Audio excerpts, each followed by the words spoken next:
Ya, selamat datang di mata kuliah pemrograman sistem. Pada modul sebelumnya, Anda sudah diberikan pengantar mengenai boot sequence. Bagaimana suatu proses boot sejak dari komputer tersebut nyala sampai dia bisa mengeksekusi suatu program. Nah, pada modul ini kita akan membahas beberapa jenis kernel, ya. Jadi beberapa jenis kernel yang nanti kita akan lihat perbedaannya dan implementasinya. Kira-kira di dunia kita pada saat sekarang ini atau dunia industri pada saat sekarang ini, kira-kira keuntungan dari jenis-jenis kernel ini seperti apa? Oke, kita bisa coba mulai. Ya, jadi sebelumnya kalian sudah mempelajari mengenai GPT, ada UEFI, terus ada juga kalian sudah mempelajari bagaimana proses boot sequence.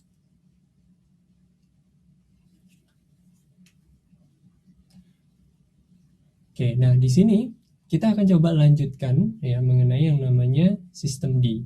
Ya, sistem D ini adalah bagian yang merupakan tadi kalau kita bilang adalah bagian init. Ya, jadi Unix baru ya biasanya mengimplementasikan sistem D ini sebagai initnya.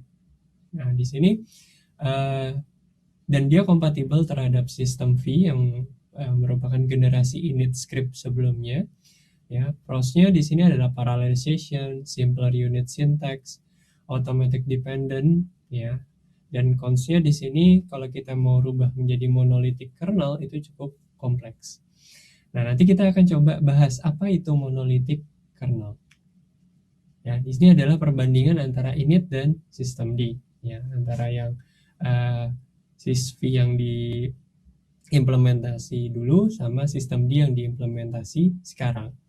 Ya, di sini kalau sistem V initnya adalah etc init tab, sedangkan sistem D etc sistem D system.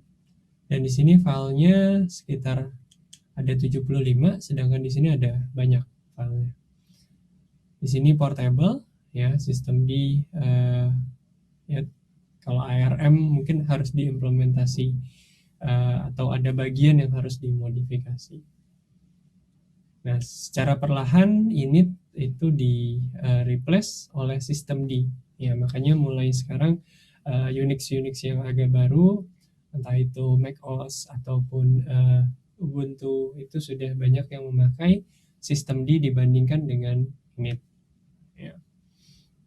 Di sini ada beberapa referensi untuk bagaimana cara melakukan kernel compilation step by step. Tapi mungkin tiap distro itu punya cara masing-masing ya untuk melakukan kernel compilation.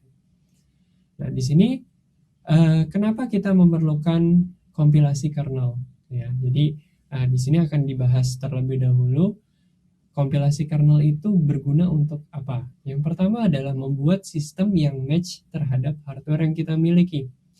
Ya, karena kita berusaha agar benar-benar kompatibel dengan hardware yang kita miliki. OS yang kita pasang di dalam hardware kita itu harus benar-benar kompatibel dengan hardware yang kita miliki.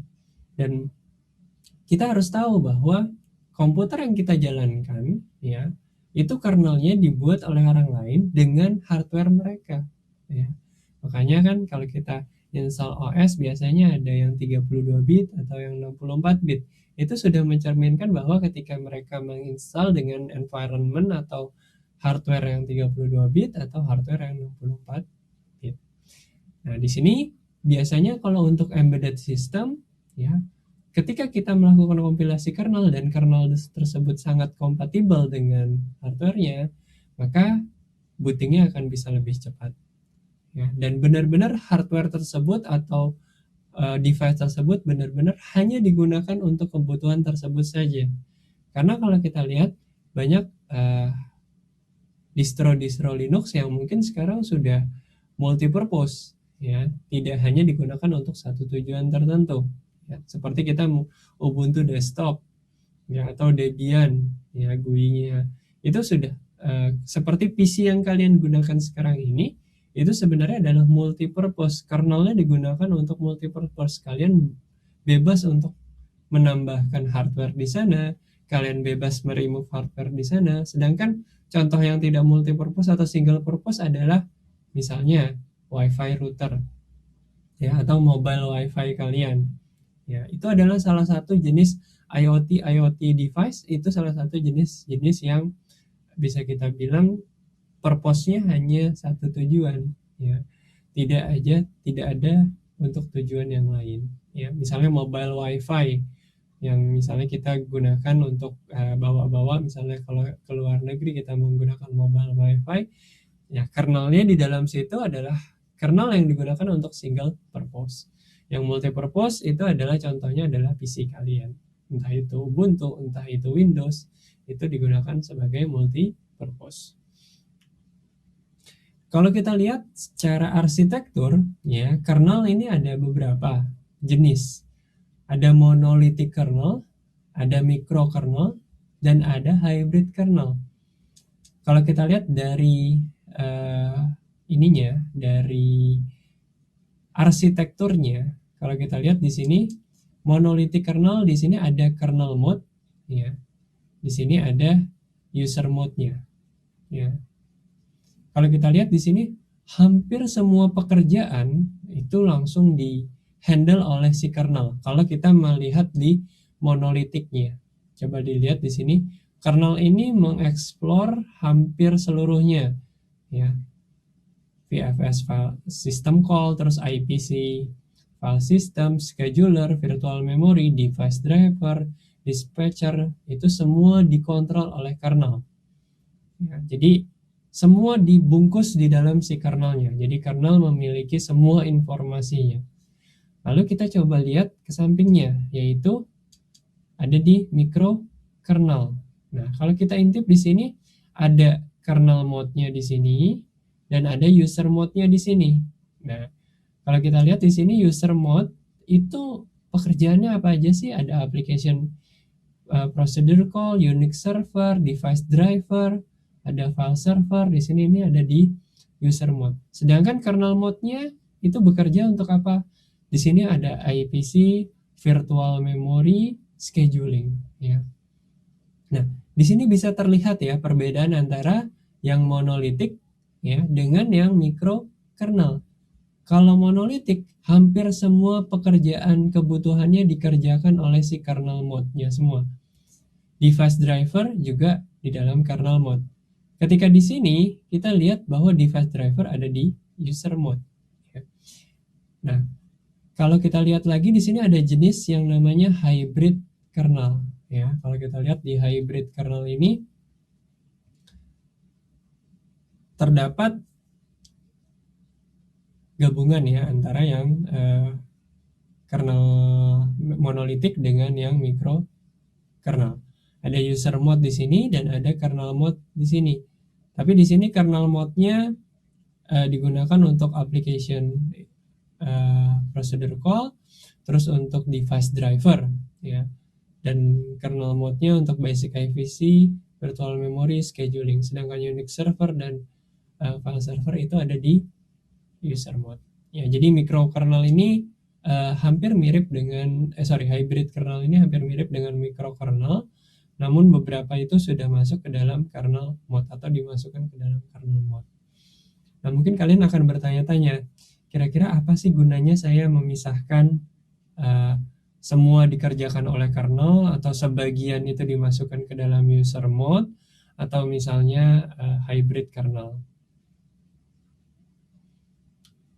Oke, kalau kita lihat ya, di sini monolitik merupakan OS arsitektur di mana seluruh operating system itu berjalan di kernel space, ya.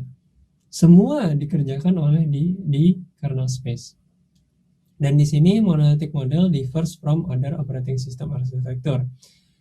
Ya, jadi system call diimplementasi juga, ya, proses management. Terus di sini memory management, device driver juga dapat ditambahkan di dalam kernel sebagai modul. Nah, di sini kernel ini biasa dipakai untuk di sistem-sistem yang embedded, ya. Jadi dia sudah di-define hardware-nya, device driver-nya sudah ditaruh di dalam kernel tersebut, tidak perlu melakukan compile driver ulang ke dalam hardware tersebut, Nah, di sini embedded system usually act as single purpose computer, kata kuncinya. Ya, tadi yang saya bilang, dia hanya satu tujuan. Ya, komputernya hanya digunakan satu tujuan. Contohnya, kernel di dalam wireless router, kernel di dalam modem, kernel di dalam access point. Jadi beberapa IoT device, dia implementasi dalam bentuk monolitik. Kenapa? Karena kernel-kernelnya semua sudah diinstal device drivernya yang tidak diperlukan copot pasang kembali. Ya, kenapa nggak perlu cepat pasang? Ya, secara logika ketika kita punya wireless router, apakah kita mau nambahin driver atau uninstall driver kita dari router? Semuanya kan harus sudah terdefine di dalam hardware tersebut. Terus ada di sini micro kernel, ya, di sini, atau bisa dibilang Samuel kernel. Ya, di sini dibilang bahwa mekanismenya agak berbeda dari yang micro kernel, ya. Jadi di sini kernelnya di breakdown atau dipisah dalam beberapa proses, ada server, ya. Terus ada yang berjalan di user space, ada yang berjalan di kernel space. Nah, di sini compile module driver, ya, atau driver yang baru itu dapat dijalankan di dalam user level. Dan kita beberapa OS yang biasanya kita pakai, ada Windows NT di sini, ada Symbian, mungkin kalian pernah dengar nama ini, Symbian yang dipakai Nokia, OS yang dipakai Nokia, terus ada Minix di sini, terus ada OS BlackBerry di sini. Itu diimplementasi dalam bentuk micro kernel, di mana device drivernya itu bisa dilakukan instalasi, ya, bisa dipasang, bisa dilepas, ya. Terus ada juga hybrid kernel, ya. Idenya di sini adalah kernel structure yang mirip kayak microkernel, tapi dia punya fleksibilitas seperti si microkernel, ya. Jadi di sini beberapa yang kernel in OS, jadi di sini menggunakan beberapa hardware yang beragam, ya. Di sini hardware yang baru masuk, ya, tidak diperlukan untuk melakukan reboot terhadap kernelnya, karena bisa copot pasang juga, ya. Jadi hybrid dan microkernel itu, di hybrid ini bertujuan untuk melihat fleksibilitasnya.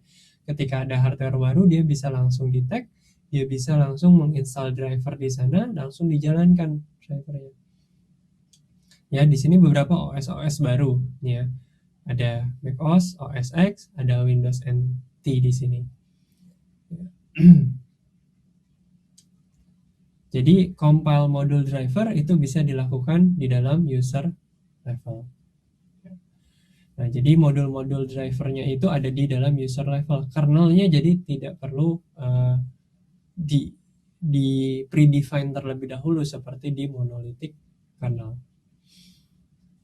Oke, jadi mudah-mudahan penjelasan ini bisa membuka wawasan kalian bahwa suatu kernel itu di dalam suatu device itu berbeda-beda, tergantung dari penggunaannya. Ada monolithic kernel, ada microkernel, dan ada hybrid kernel. Untuk monolithic biasanya dipakai untuk single purpose komputer, sedangkan microkernel itu di sana ada fleksibilitas terhadap device hardware-nya, ya. Jadi device driver untuk hardware itu bisa dipasang, sedangkan di hybrid dia punya kesamaan, ya, atau arsitektur mirip kayak monolithic kernel, tapi berusaha agar bisa memiliki fleksibilitas seperti microkernel, di mana device driver bisa dicopot pasang. Oke, mudah-mudahan ini bisa membuka wawasan kalian. Terima kasih atas perhatiannya. Semoga bermanfaat.